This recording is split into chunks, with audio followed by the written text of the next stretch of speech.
اعوذ باللہ من الشیطان الرجیم، بسم اللہ الرحمن الرحیم۔ سورہ بقرہ کے رکوع نمبر 2 میں منافقوں کا بیان ہے۔ در حقیقت اس میں یہ بتایا گیا ہے کہ منافق کون ہوتے ہیں اور ان کی کیفیات کیا ہوتی ہیں۔ تو اللہ تعالیٰ ہمارے پیارے نبی صلی اللہ علیہ وسلم سے مخاطب اور اللہ فرماتا ہے کہ اور لوگوں میں بعض ایسے بھی ہیں جو کہتے ہیں کہ ہم اللہ پر اور قیامت کے دن پر ایمان لائے، حالانکہ وہ ہرگز مومن نہیں۔ یعنی یہ لوگ کہنے کو تو کہتے ہیں کہ ہم اللہ پر اور روز آخرت پر ایمان لائے، لیکن جب ان کا رسول ہی پر ایمان نہیں تو یہ لوگ اللہ اور آخرت پر کیا ایمان لائیں گے۔ یہ منافقین اللہ کو اور ایمان والوں کو دھوکہ دے رہے ہیں۔ دراصل ان کے دلوں میں نفاق کی بیماری ہے، پھر اللہ نے ان کی بیماری اور بڑھا دی اور ان کے لیے دردناک عذاب ہے اس بات پر کہ جھوٹ کہتے ہیں، دل میں منکر ہیں، دل میں ان کے دل منکر ہیں اور منافقت کرتے ہیں، اور ان کا دعویٰ ایمان بھی جھوٹا ہے۔ اور جب ان سے کہا جاتا ہے کہ ملک میں فساد مت پھیلاؤ تو اپنے ذوم باطل میں کہتے ہیں کہ اصلاح بھی تو ہم ہی کرنے والے ہیں۔ اللہ فرما رہا ہے کہ آگاہ ہو جاؤ کہ وہی فساد کرنے والے ہیں، لیکن در حقیقت وہ سمجھتے نہیں، اپنے افعال اور کردار پر غور نہیں کرتے۔ اور جب ان منافقوں سے کہا جاتا ہے کہ تم بھی ایمان لے آؤ جس طرح سب مسلمان ایمان لے آئے، تو کہتے ہیں کہ ہم اس طرح ایمان لائیں کہ اس طرح بیوقوف ایمان لائے ہیں۔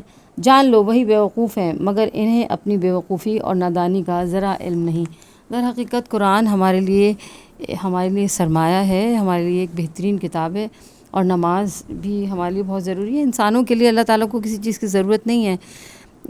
ہر چیز دنیا میں جو چیز بھی ہے وہ اللہ کی عبادت کر رہی ہے، ہر چیز ہی اللہ کی عبادت کر رہی ہے، چاہے وہ درخت ہوں، چاہے وہ سمندر ہو، چاہے وہ پرندے ہوں، چاہے وہ جانور ہوں، ہر چیز۔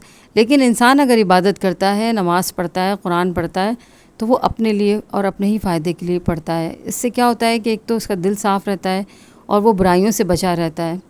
مگر کفار یہ بات نہیں سمجھتے تھے، اور جو ان میں جو منافقین تھے وہ تو بالکل بھی ان کا تو یہ کردار ہوتا تھا کہ جب وہ مسلمانوں میں آتے تھے تو کہتے تھے ہم مسلمان ہیں، اور جب وہاں سے دور چلے جاتے تھے یا کہیں اور جاتے تھے تو کہتے تھے کہ ہم مسلمان نہیں ہیں۔ تو اللہ تعالیٰ تو دل کا حال جانتا ہے کہ جو انسان کے دل میں ہوتا ہے۔ ہمیں اپنی زندگی کو بہتر بنانا ہے، اپنی زندگی کو مضبوط کرنا ہے، اور اپنی زندگی کو خوشنما اور خوبصورت بنانا ہے، تو ہمیں قرآن کی تعلیمات پہ عمل کرنا چاہیے، نماز پابندی سے پڑھنا چاہیے، اور جب بھی پڑھیں اللہ کا شکر ادا کریں جس کی نعمتوں کا، کہ ہم اگر نعمتیں گنیں تو ہم نہیں گن سکتے، کیونکہ اللہ تعالیٰ نے بے شمار اور بے انتہا نعمتیں ہمیں دی ہیں۔ آج کے لیے صرف اتنا ہی۔ السلام علیکم، جزاک اللہ۔